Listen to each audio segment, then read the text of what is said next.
we go. Hello and welcome to Powered by Intuition. This is a weekly podcast about tapping into what is happening in the world right now. Of course, even though I'm tapping in today, which is October the 9th, this is a lot of wisdom that will meet you wherever you are at. And that's the power of intuition. When you're paying attention to this, it's going to come to you in a moment that you need it, or that it's going to be a message of some sort. It doesn't matter whatever happens or whatever is going on. Of course, I'm going to be speaking about current events, but I just want you to know that this content is timeless wisdom. So don't just be like, oh, well, it's just for the, no, timeless wisdom within here. And just in the guise of current events. So I am streaming on 2 platforms. So you might hear me reference another platform, but just ignore it. Okay. And enjoy the podcast. So tonight's message is an interesting one. So I was just speaking on the Clock app because I started streaming there first, where there is this whole coyote saga.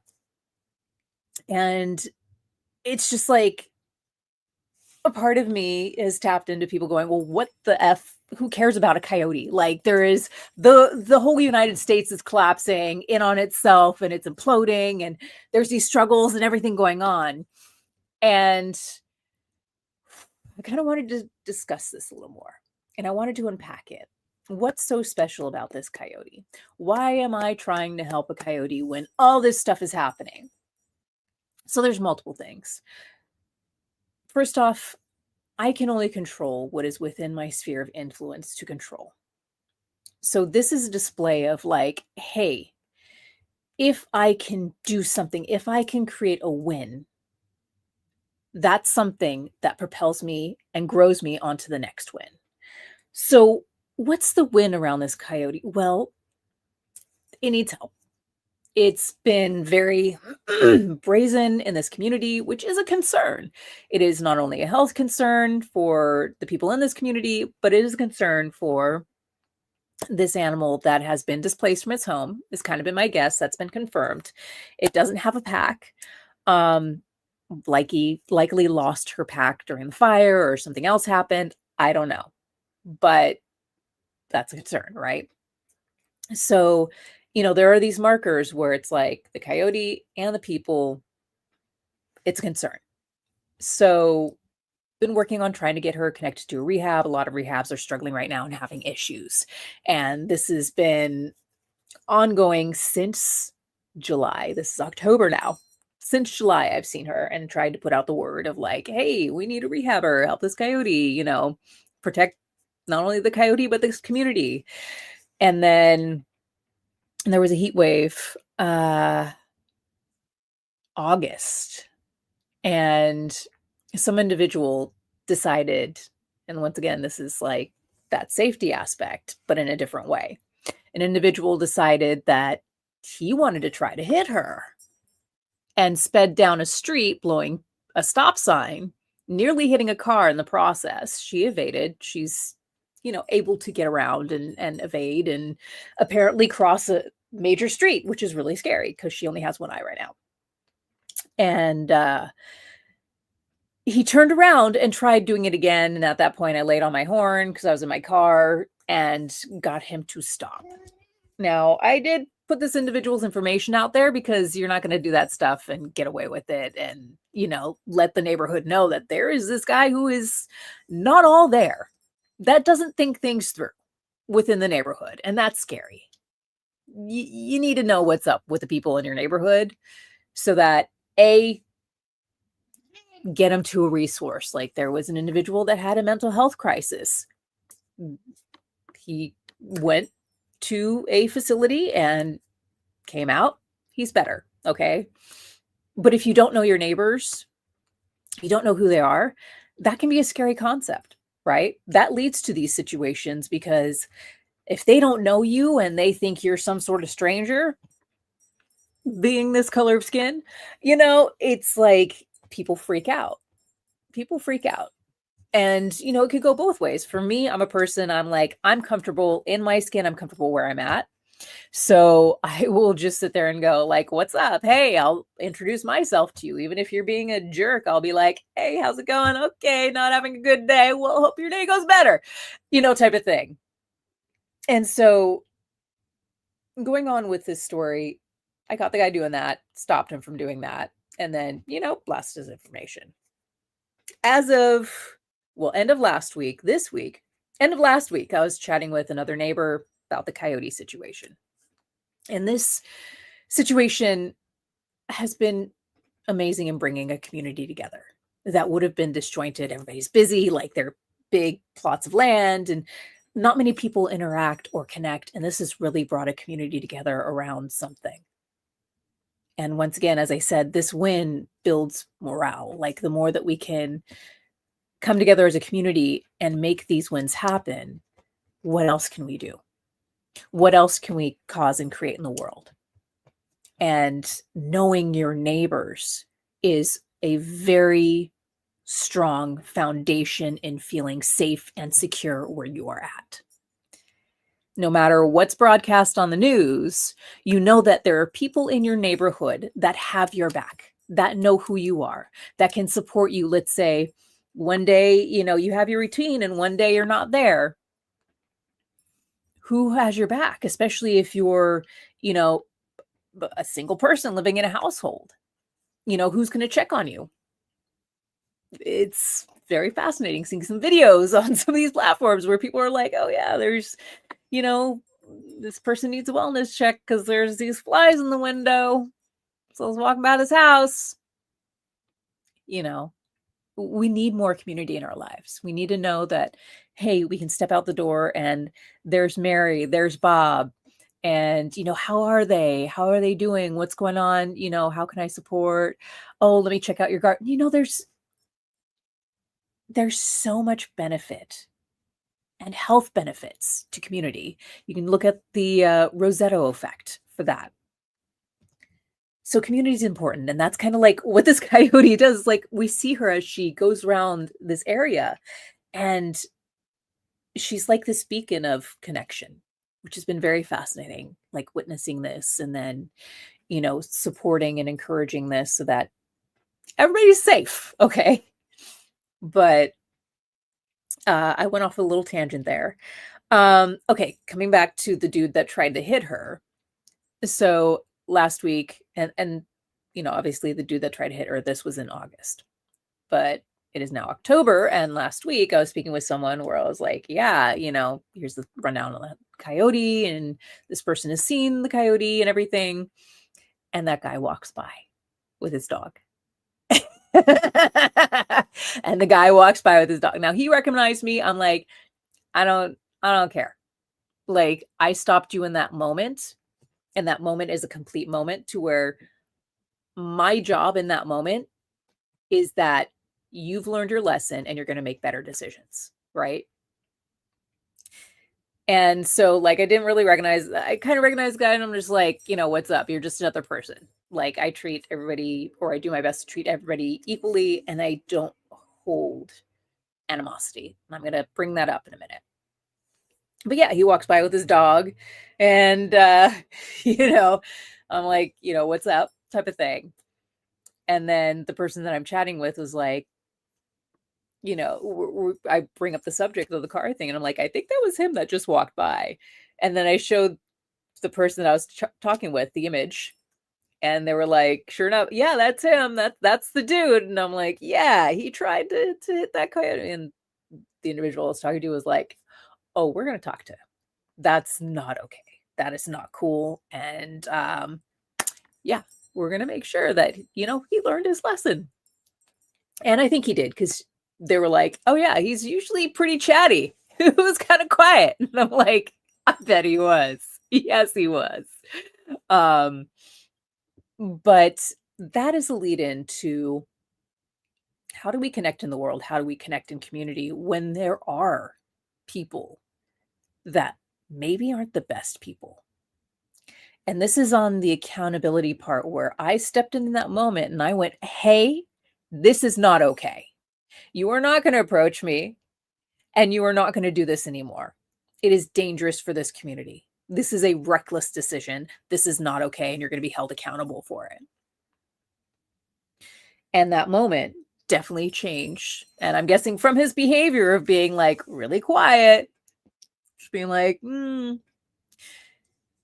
that he learned his lesson. I certainly hope he has. Maybe he hasn't, who knows? But that's accountability, right? Accountability isn't just, it's one and done. It's, well, let's look at what they're doing, how their behavior has changed, what results are created from that interaction. So, he knows me. He knows I'm in this neighborhood. And he was quiet. But I didn't react in that way to him.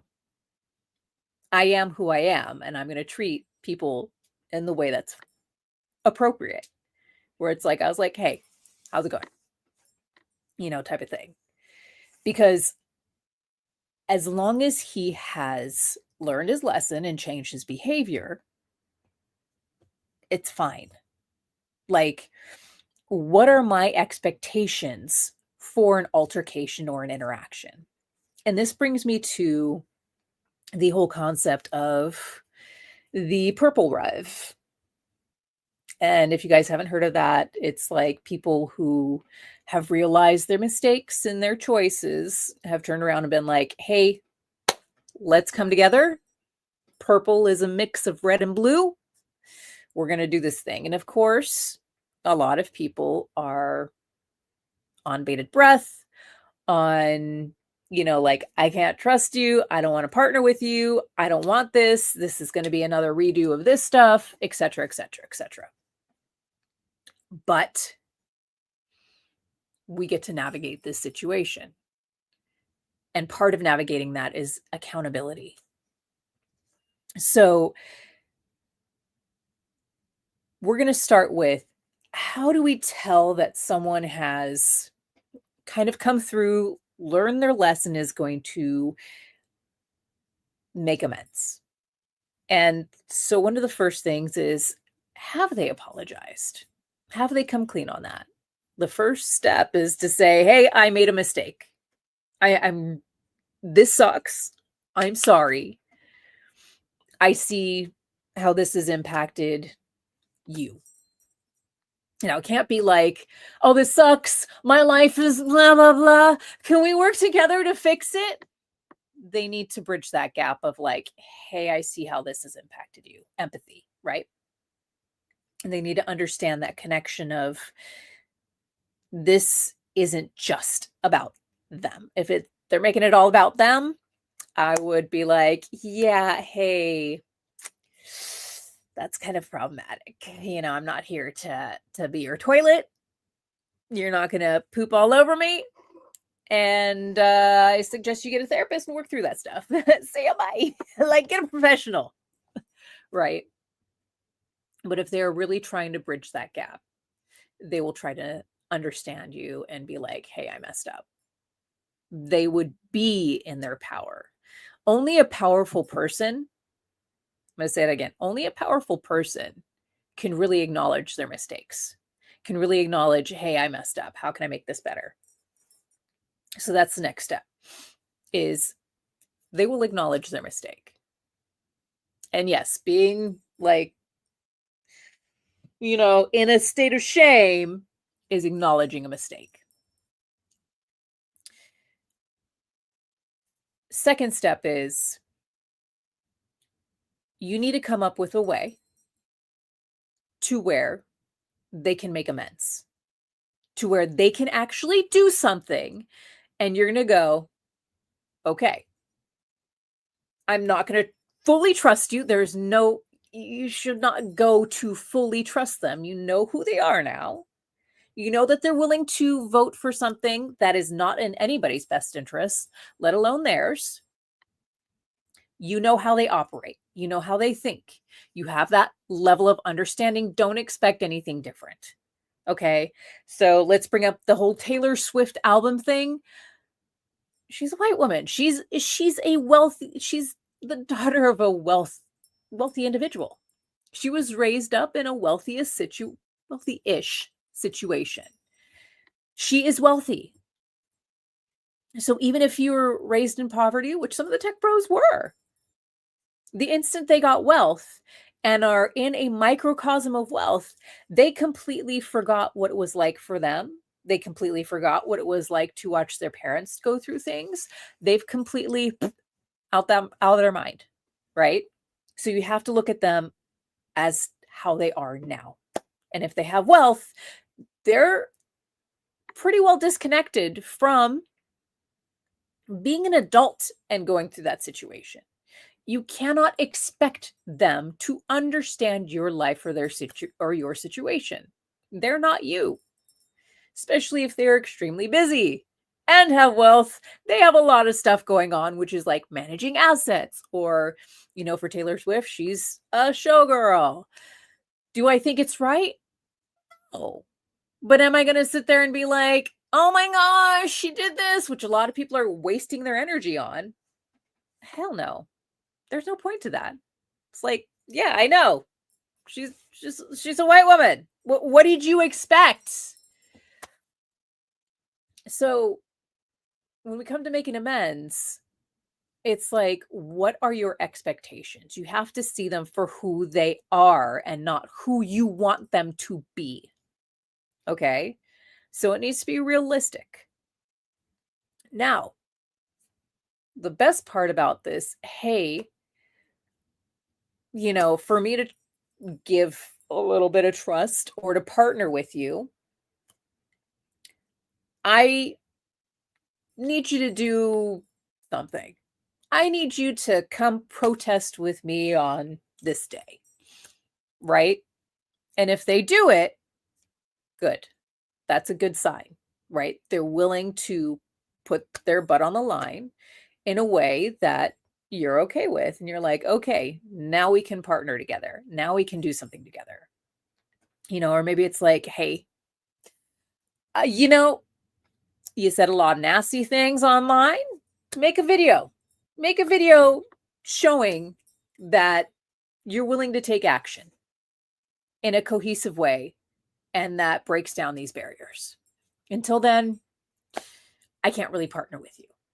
Could be something as simple as that, right? Could be something as simple as, phone call with a parent and being like, with that whole apology, you need to be specific. No, I'm not going to just take, I'm sorry. I need you to unpack that I'm sorry. Sorry for what? Okay, go a little deeper. Tell me more. And then that way, that's the way that you can tell if they're worth partnering with. How do I make a safe space for someone in my future relationship as an anxious individual? Whew. So anxiety is tough. And that is, how do I make a safe space? So it's a lot of the same thing, right? First off, you need to create a safe space within yourself. That's with any paradigm of trust. You need to create that safe space within yourself. And if you don't trust yourself, if you don't have yourself mastered, you're going to be lost. Like, you can't even begin to bridge these gaps or make these steps until you really know and acknowledge yourself, because you're going to have to be really real with yourself in the way of like, hey, I make mistakes too, right? Like, if you can't reflect on the fact that you make mistakes too, that's going to be challenging. With anxiety, which this question is specifically on, anxiety kind of puts you in this dystopian future, but you're in that present state of like this dystopian nightmare that is constant. Like, it's not, oftentimes it's not what's really there now. And so that's a huge progress dealing with anxiety. For me personally, I did not take meds. For some people, meds might be the optimal thing to do.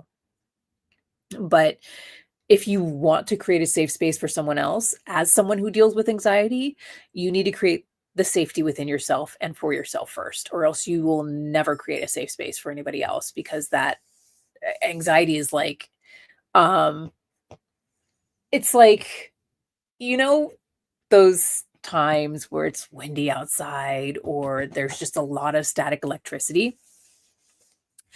So, when you're, let's say you're with someone else or you're with your family member or sibling or whatnot, how you just like shuffle your feet on the carpet and then you touch them and it shocks them and it zaps them. That's like anxiety. So your anxiety is essentially like shuffling your feet on the carpet and charging yourself up. So if you are in a relationship or close with someone, you're going to be zapping them. That so if you do not work on yourself and, discharge that static electricity in a different way, you're going to discharge that onto them. So you're going to discharge that anxiety onto them. Anxiety is like literally, I visualize it like an energy like this. It's constant friction. And anxiety will make you snap at people. It'll do nasty things to your body, which is why it's good to create a safe space within yourself. However, you need that to happen, whether it's with meds or with a lot of work, coaching, therapy, that sort of thing. And it all comes down to feeling safe. If you feel safe, anxiety is going to lessen. So, anxiety can come from stress as well. Anxiety is literally, from my perspective, and I haven't dealt with extreme anxiety, I'm going to put that out there, but anxiety is a combination of fear and stress. So if something stresses you out, it might send you into an anxiety state, right? Or even just being stressed is anxiety for you. So it's a matter of just a lot of different things. Breathing exercises are great. Whatever you can do to get yourself grounded and discharge that anxious, constant energy. And okay, last relationship ended. My ex is more avoidant. Yeah.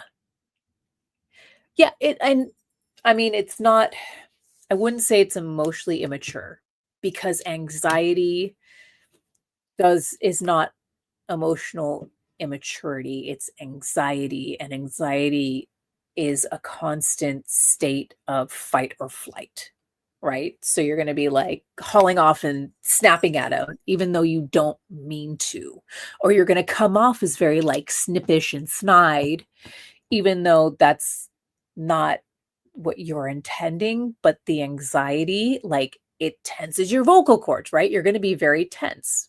So you need to find ways to like discharge that energy, breathe, find ways to center yourself. As I said, like, no, I'm not against taking medications to make that happen. Whatever it takes to balance yourself, whether that's like go on a jog every morning, like whatever you can do to discharge that energy so that you can be calm and balanced. Like, find ways that don't discharge that on another person, right? And so it's like, even trying to partner in this whole purple rev stuff creates a lot of anxiety, because with these people at this point, given the situation and given the lack of security and stability, it's like, can I trust them? And then you constantly probably ruminate on this. Well, can I trust them? How am I going to trust them? What if they do this? What if this happens at the end of the day? Oh, there's this pattern of this happening. Well, okay. So if there's a pattern of something going to happen, how are you going to deal with that? And so here's the thing. If you ruminate on, dystopian things, it's like, go through this pattern of, then what? Okay, if this happens, then what happens? Okay, if this happens, then what happens? Then what do I do? How do I handle this? Like, rumination is kind of, as long as you guide it in that way, you guide it, you control it instead of it controlling you.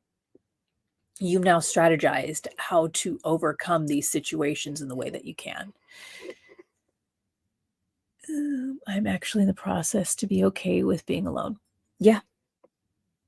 But remember, like, the more secure you feel in yourself, the better things are going to work out.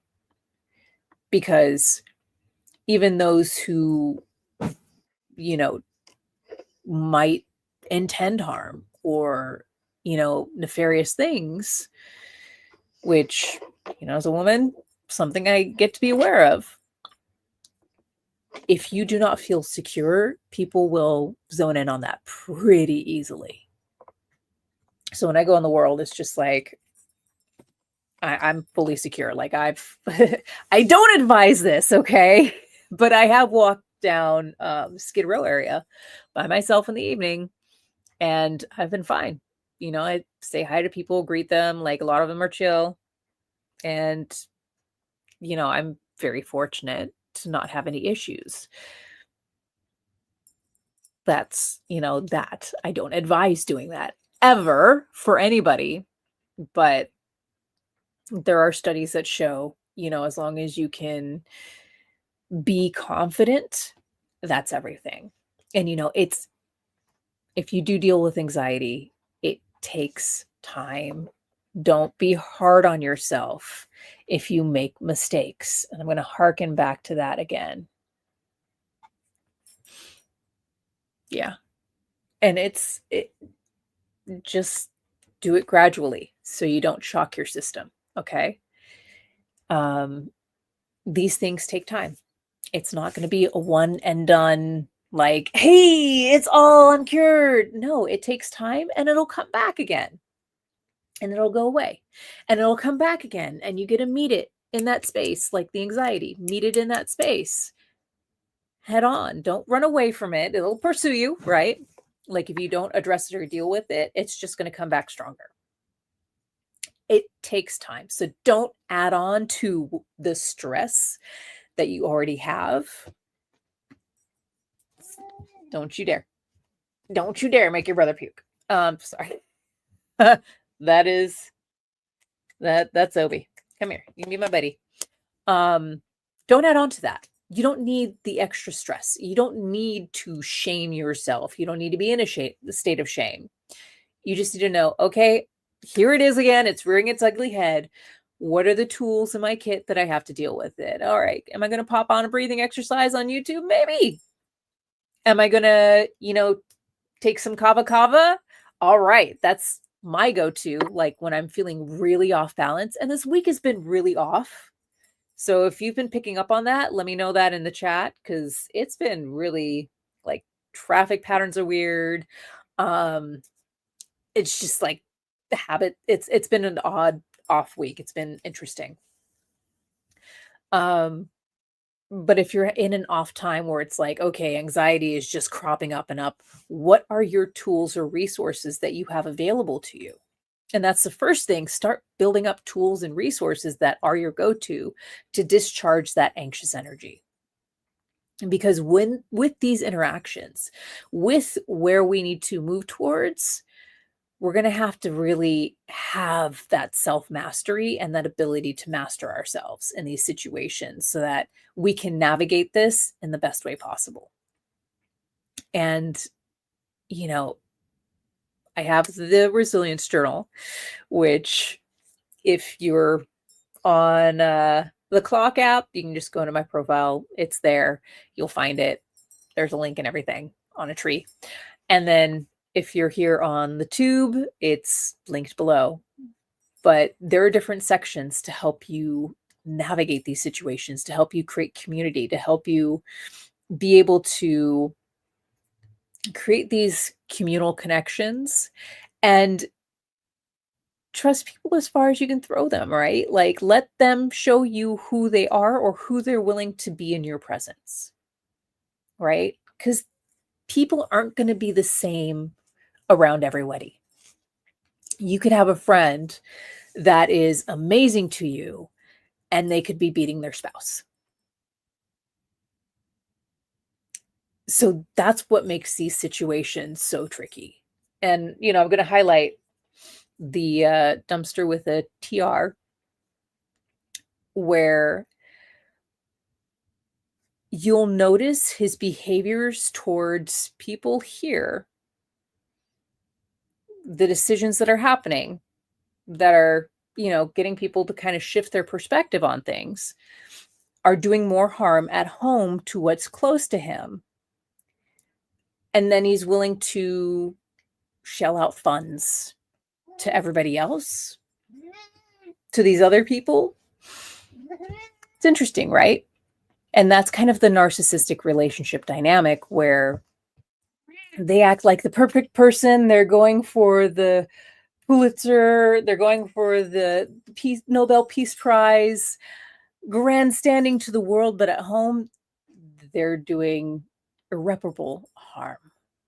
They're doing damage to those that are closest to them. So let people reveal to you who they are. Put that test out there of like, hey, I need to see this. Are they willing to do it? If they're not willing to take a stand in something small, they're not going to take a stand in something where it really matters. If they're not willing to take a stand in something small, they're not willing to take a stand in something that really matters. Okay? So this also ports over to a business perspective. If you are a business owner, and that's actually where I learned this technique, was supporting people in businesses. I've been a generalist, helped out a lot of different businesses, an advisor. You have to set a new employee to a task. How do they fulfill that task? And do they fulfill it to your expectations? Do they hear you? Do they see you? Do they acknowledge the task properly? And if they don't, that's a red flag. And so, yes, I've been able to test this out as a generalist with a new hire. And I knew that stuff was going to go, it was going to go bad. And it went bad. It went worse than bad.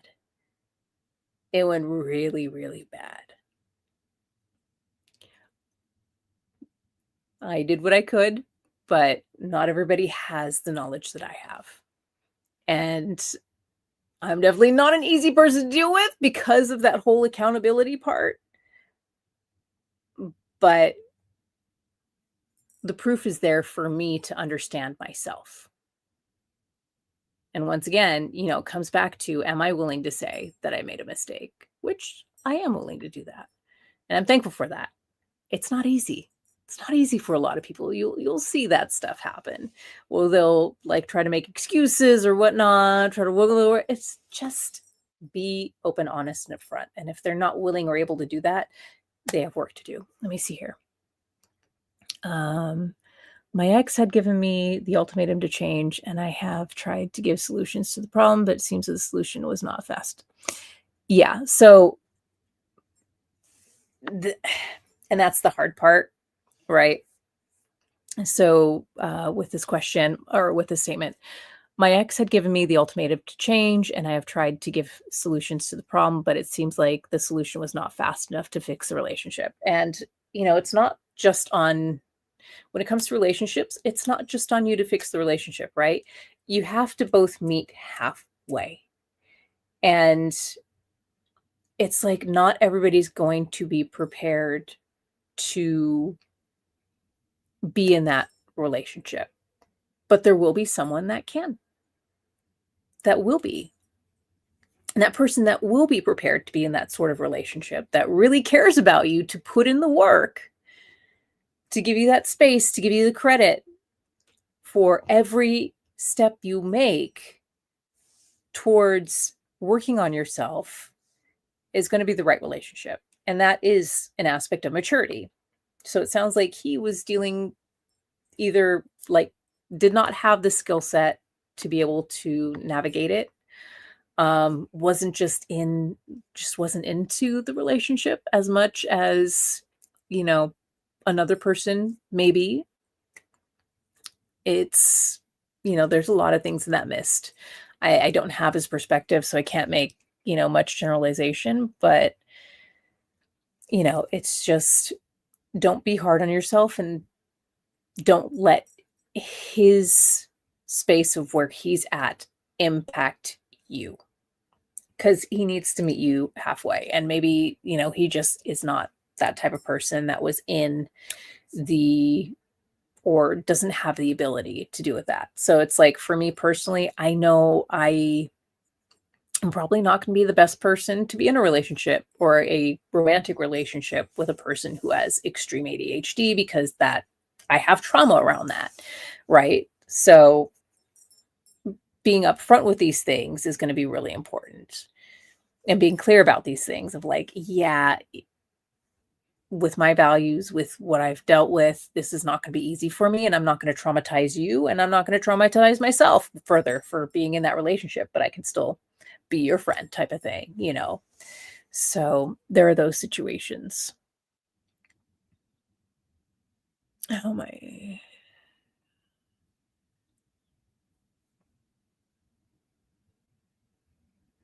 Mm. Oh my goodness. Yeah. Uh, so the mention of grieving for your grandfather during that. Yeah, that's a lot. That's a lot to go through. And, he's just that from what I'm hearing, and once again, I don't have his perspective, but it sounds like he just wasn't quite mature.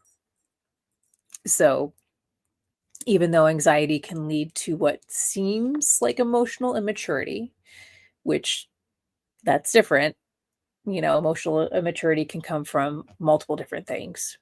But it sounds like he wasn't mature enough to be a person that can support someone through grief, through these situations, or it's just too hard for him, for whatever reason.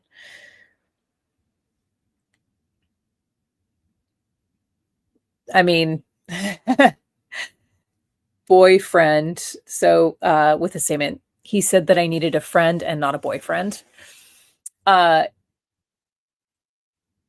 yeah, that I'm just gonna say you dodged one there because, boy, friend, friend is included with boyfriend.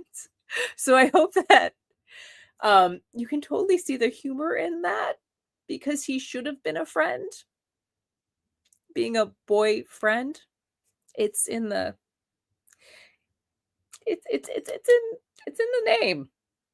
It's really in the name. Um, yeah. So I'm gonna say you're better off without that individual, as hard as it was. Um, to call it off and have someone in that state, that says a lot about that individual. And I'm just gonna say I am proud of you for doing the work and being committed to yourself and your betterment and the healing process on that. But one of the healing things that I was able to do to navigate these situations is laugh at it and see the humor in the fact that like this is a head scratcher. Really, that's embarrassing that he doesn't understand that being a boyfriend is friend is part of that. Good, good. And I'm proud of you for oh gosh. Um, Up to you. I would just be like, "Yeah, not gonna have that around." But I'm proud of you for navigating that and getting through it. Good. Yes, standing on business. That is part of the battle. Standing on business is, that's the third piece, right? So the first piece is the acknowledgement. When it comes to making amends, get that acknowledgement. The second piece, before anything else happens, set them to that task that, hey, here's how you want to be in my good graces again. And it once again, good graces doesn't mean giving anybody your full trust. Right? So if you want to be in my good graces again, I need to see you take an action, an actual concrete action.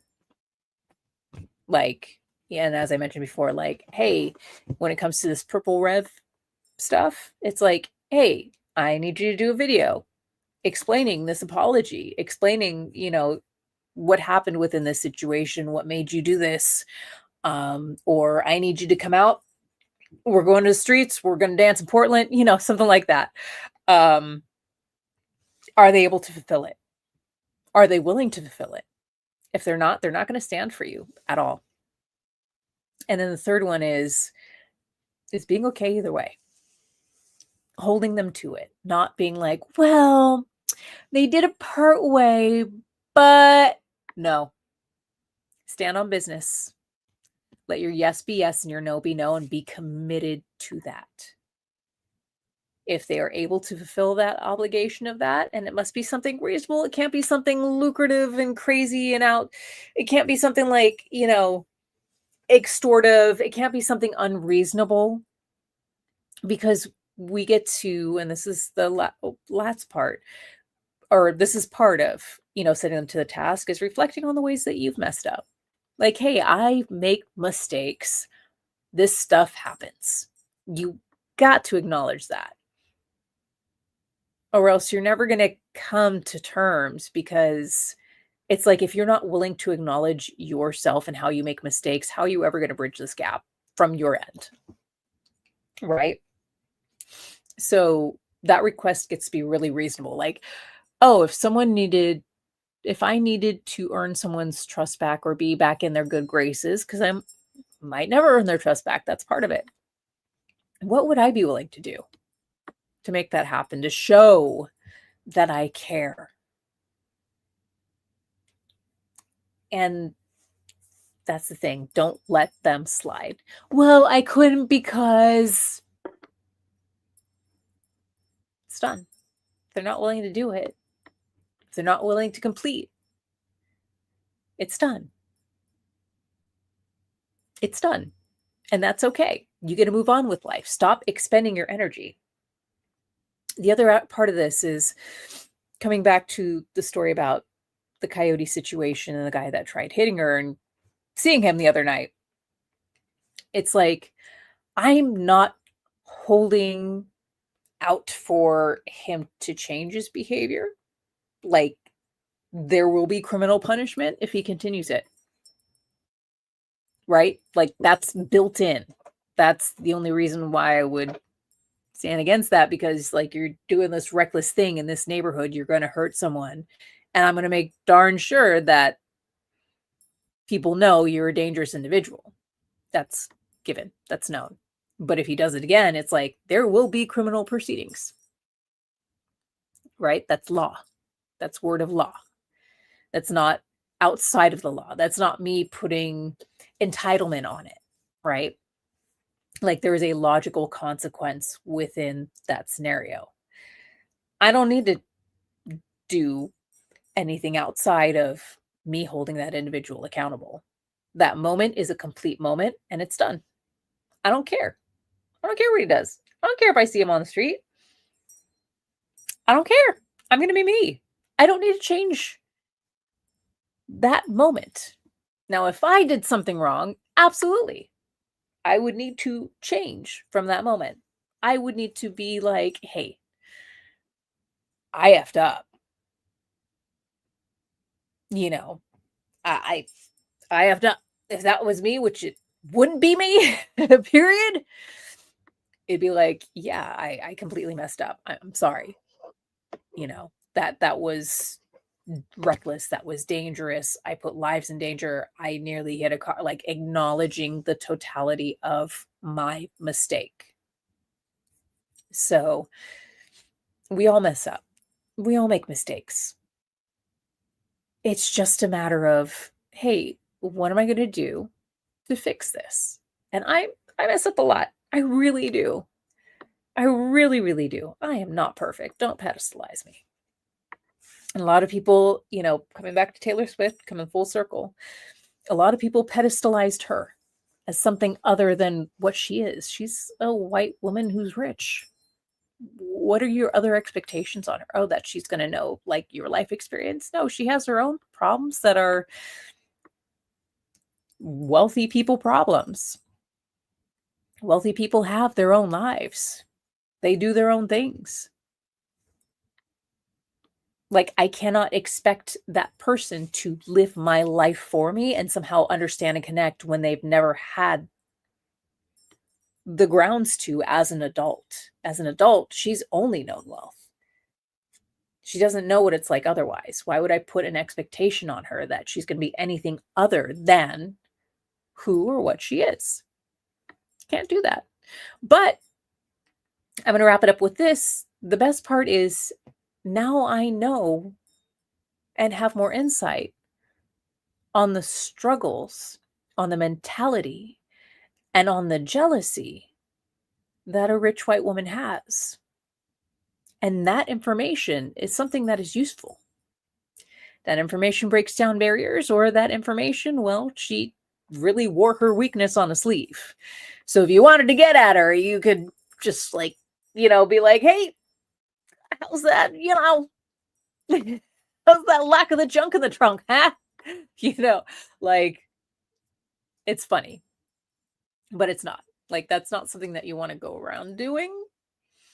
Obviously, people are like, about it, but artwork is about expression. It's about self-expression. So that's what I can say at the end of the day. Whatever she wants to do, she can do it. Albums fail.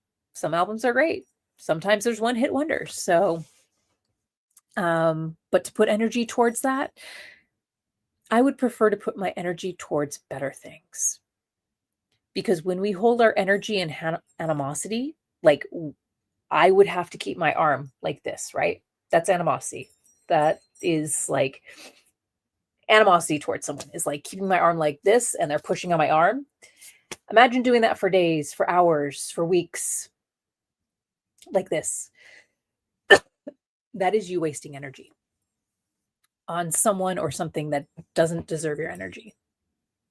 And it's the same thing with like every day, the dumpster with a TR is mentioned in the news. And you know what? Sometimes I just don't want to listen to news. I don't want to deal with that individual. I don't care about that individual. So when you really don't want to be bothered with something and you want to be unbothered, be unbothered. Don't pay attention to it. Don't keep going, oh, well, don't keep bringing their name into a conversation. And don't keep being like, oh, well, this person, you don't care about it. But if you're like, oh, I don't care about this person, but you're telling everybody that you don't care, you care a lot, actually.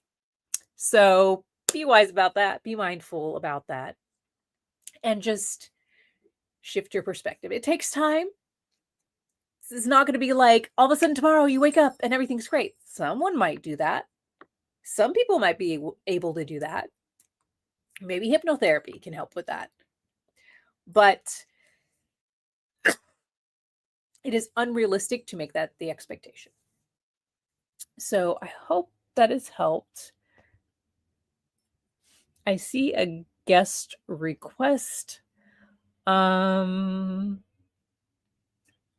me look at you real quick.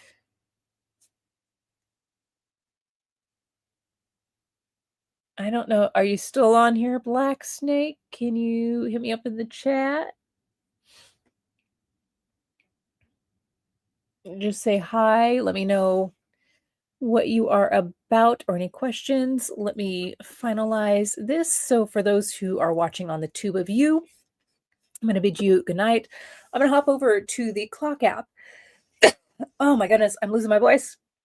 But feel free to follow me on the clock app and post discussion following up there. So thank you for joining in. Let me know what you got in the chat, and I will see you all next week.